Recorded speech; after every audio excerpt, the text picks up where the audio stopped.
जय हो गुरुदेव।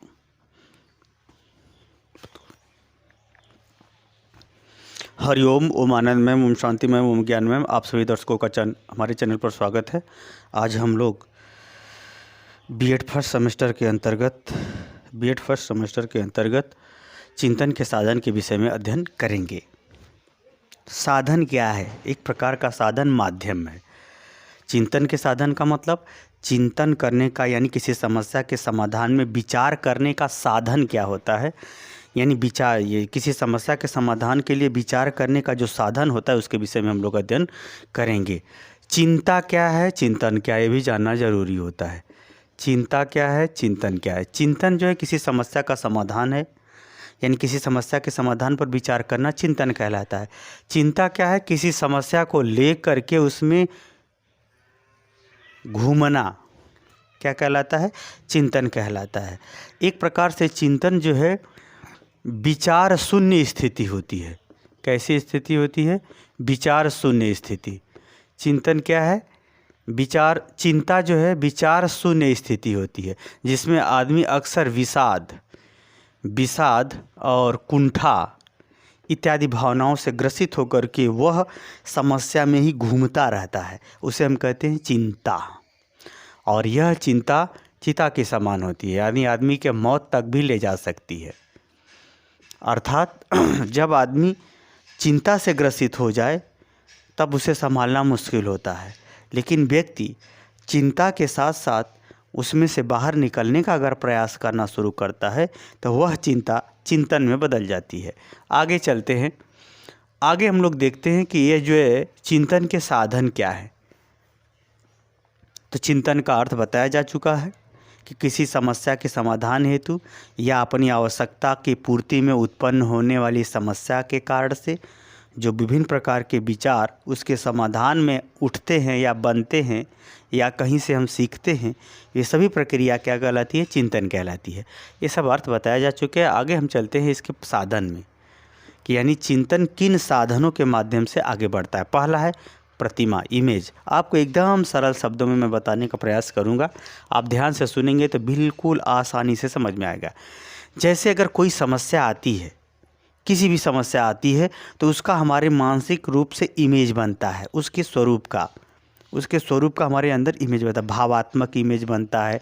उसके रंग रूप, कला, परिस्थिति, देश काल, वातावरण, उससे संबंधित सारी चीज़ों की जब तक हमारे अंदर इमेज नहीं बनेगी, जब तक वो चीज़ें याद नहीं रहेंगी, तब तक चिंतन की प्रक्रिया आगे नहीं बढ़ सकती। जैसे मैंने किसी को देखा कि जो है बीमार पड़ा है, अब हमको यादें नहीं है, तो उसके विषय में हम कुछ नहीं सोचेंगे।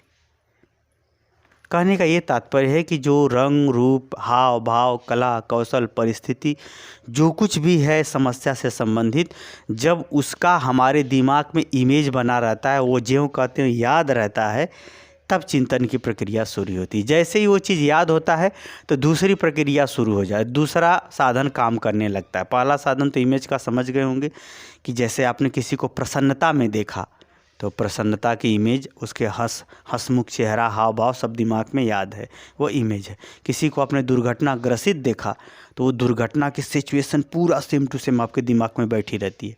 तो पहला होगा इमेज। फिर उसके बाद इमेज बनने के बाद उसके हम संकेत को समझते हैं कि वो कैसा है। वो जैसे कोई व्यक्ति दुर्घटना ग्रसित हो गया, एक्सीडेंट हो गया, आपने देखा, उसका जो कहते हो दिमाग में बना रहा था, आप क्या करोगे? दूसरे स्तर पर होगे संकेत, कि वो संकेत कैसा कर रहा है, जिया है कि मर गया है, पैर टूटा है, हाथ टूटा है, चिल्ला रहा है या अपने से उठ करके बाहर आ रहा है। उसके हर गतिविधि के हाव भाव को जो प्रतिमा बनी है, और उस प्रतिमा के आधार पर उसके संकेत को समझते हो। ठीक है, ज़्यादा गहरा चोट लगा है, कम गहरा चोट लगा है, उस संकेत को क्या करते हो? आप समझते हो। संकेत का है प्रतिमा के भावात्मक अभिव्यक्ति या रूपात्मक अभिव्यक्ति। रूपात्मक अभिव्यक्ति क्या है? एक प्रकार से संकेत है। और इस प्रतिमा को और इस संकेत को आप भाषा में भी व्यक्त करना जानते हो, भाषा में उसे कन्वर्ट कर सकते हो। वह उसके हाव भाव, क्रियाकलाप को आप क्या करते हो? भाषा में जब आप कन्वर्ट करते हो या भाषा में उसे व्यक्त कर लेते हो, तब उस भाषा के माध्यम से आपके अंदर क्या होता है, अपने पूर्व की सीखी हुई ज्ञान, अनुभव, कला, कौशल के अनुसार मिला करके देखते हो। अपने पूर्व के क्रियाकलाप, कौशल के आधार पर क्या करते हो, उसे मिलाते हो। फिर उसके विषय में आप विचार करते हो कि इससे संग क्या करना चाहिए। तो हमने बताया कि जो इमेज बनती है जो कहते हो, फिर उसके बाद उसके इमेज के आधार पर उसके संकेतों को समझते हो कि वह क्या चाहता है। हम उसके संकेत के आधार पर मैं क्या करूं या सामने वाला क्या चाहता है। फिर उसके आधार पर आप क्या करते हो, प्रतिमा और संकेत को भाषा में, शब्दों में व्यक्त कर लेते हो। क्योंकि आप भी तो शब्द के ही माध्यम से सीखे हो, तो आप उसे शब्द में क्या करते हो, व्यक्त कर लेते हो। तब उसके आधार पर जो आपने पूर्व में किसी विषय में जो अवधारणा विकसित की है, जो सोच समझ विकसित किया है, उसके आधार पर इन तीनों का प्रयोग करते हुए समस्या के समाधान तक पहुंचने का आप प्रयास करते हो। तो इस प्रकार से चिंतन के साधन में ये 4 स्तर होते हैं। अगर ये 4 स्तर हैं तभी आप चिंतन कर सकते हो। यानी पहली बात, समस्या के हर परिस्थिति को ज्यों कहते हो मस्तिष्क में धारण करना। दूसरा, उन प्रतिमाओं के अंदर जो संकेत मिल रहे हैं, सुख का, दुख का, हर्ष का, विषाद का, इच्छा का, समस्या का जो संकेत मिल रहे हैं, उस संकेतों को आप समझते हो। जैसे सड़क के बाएं चलो, लाइट जल गई लाल, रुक गए, हरी जल गई, चल दिए, तो ये संकेत है। उस संकेतों को समझते हो। फिर उस संकेतों के संग संग उसके प्रतिमा और उस संकेतों की भाषा को आप समझते हो, उससे संबंधित भाषा आप जानते हो, उसके संबंधित भाषा को बोल लेते हो, बता लेते हो, समझ लेते हो। तब उस भाषा के बाद जो है आप जो है अपने पूर्व के ज्ञान का, अनुभव का, तर्क का, जिज्ञासा का, व्यवहार का आप क्या करते हो, उसके संग मिला करके देखते हो। फिर उसके बाद आप ये बताते हो कि इसके संग अब क्या व्यवहार करना चाहिए, यानी इस समस्या के समाधान के लिए हमें क्या करना चाहिए। आइए इसको एक उदाहरण के तौर पे देखते हैं। जैसे कोई व्यक्ति दुर्घटनाग्रसित हुआ, अब वो छटपटा रहा है, इमेज बन गई कि आपके दिमाग में छटपटा रहा है। अब जय कहते हुए तुम्हें याद है, छटपटा रहा है, तो आप उसके संकेत को समझने लगी, बचेगा या मरेगा, इसके संग क्या करें, इसको जल्दी हॉस्पिटल पहुँचाएं या क्या करें।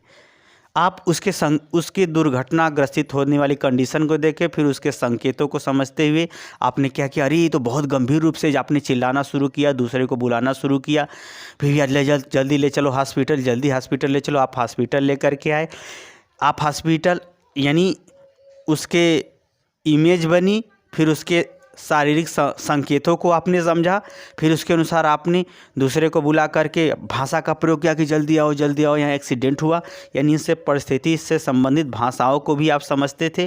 फिर उसके बाद आपने क्या किया कि अपने पूर्व का जो अनुभव था कि नहीं ऐसे लोगों को जल्दी हॉस्पिटल पहुँचाना चाहिए, पुलिस को बुलाना चाहिए, इन सब बातों का आपने प्रयोग करते हुए आप उसे क्या किया, हॉस्पिटल में पहुँचाया। और यहाँ पर हॉस्पिटल में जैसे ही पहुँचा, वहाँ से इलाज होना शुरू हुआ, वो स्वस्थ हो गया। तो यानी दुर्घटनाग्रसित जो हुआ उसके अंदर प्रतिमा बनी, उसके लक्षणों को आपने समझा, उसके संकेतों को आपने समझा, फिर इन दोनों से संबंधित आपने भाषाओं का प्रयोग करते हुए अपने पूर्व का सीखा हुआ जो अवधारणा है, जो विचार, व्यवहार, अनुभव है, जो पूर्व का सीखा हुआ है, उसका आपने प्रयोग किया। अब वो क्या हुआ, धीरे धीरे डॉक्टरों के पास पहुंचते ही स्वस्थ हो गया। तो कहने का मतलब इन 4 चीज़ों को समझे तब आप समस्या के समाधान तक आप पहुँचे। यानी यही कारण है कि ये चिंतन के 4 साधन हैं, जो 4 साधनों के ही आधार पर समस्या के समाधान तक पहुँच सकते हो। इन 4 साधनों में से अगर एक भी साधन को आप नहीं समझते हो तो चिंतन की प्रक्रिया पूरी नहीं होगी, चिंतन प्रारंभ नहीं होगा। जैसे आपने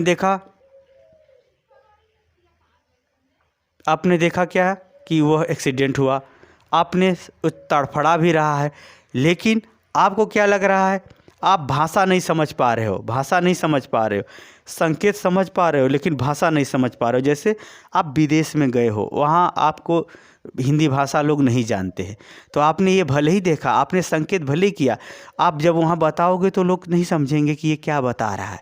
जब नहीं बता पा रहा है तो यह प्रक्रिया जो है नहीं हो पाएगी, आपकी यह प्रक्रिया उनके समझ में नहीं आएगी कि आप बताना क्या चाहते हो। या बहुत देर से आएगी तो बहुत देर से चिंतन होगा। बिल्कुल नहीं समझ में आएगा तो वह जो व्यक्ति है उसे आप स्वस्थ करने में सफल नहीं हो पाएंगे। कहने का ये तात्पर्य है कि किसी भी समस्या के विषय में ज्यों का त्यों प्रतिमा बनती है, फिर उससे संबंधित संकेतों और लक्षणों को व्यक्ति क्या करता है, समझता है, फिर उस लक्षणों के आधार पर इन प्रतिमा और संकेतों को भाषा में प्रयोग करता है। इन भाषा के आधार पर अपने पूर्व के अनुभव, ज्ञान, क्रियाकलापों का उसके संदर्भ में प्रयोग करते हुए उसे समस्या के समाधान तक पहुंचाने का प्रयास करता है। तब जा कर के वो चिंतन की प्रक्रिया पूरी होती है। इन चिंतन की प्रक्रिया पूरे होने के लिए इन 4 साधनों का होना आवश्यक है। ये 4 साधन होंगे तभी आप समस्या के समाधान तक पहुंच सकते हैं।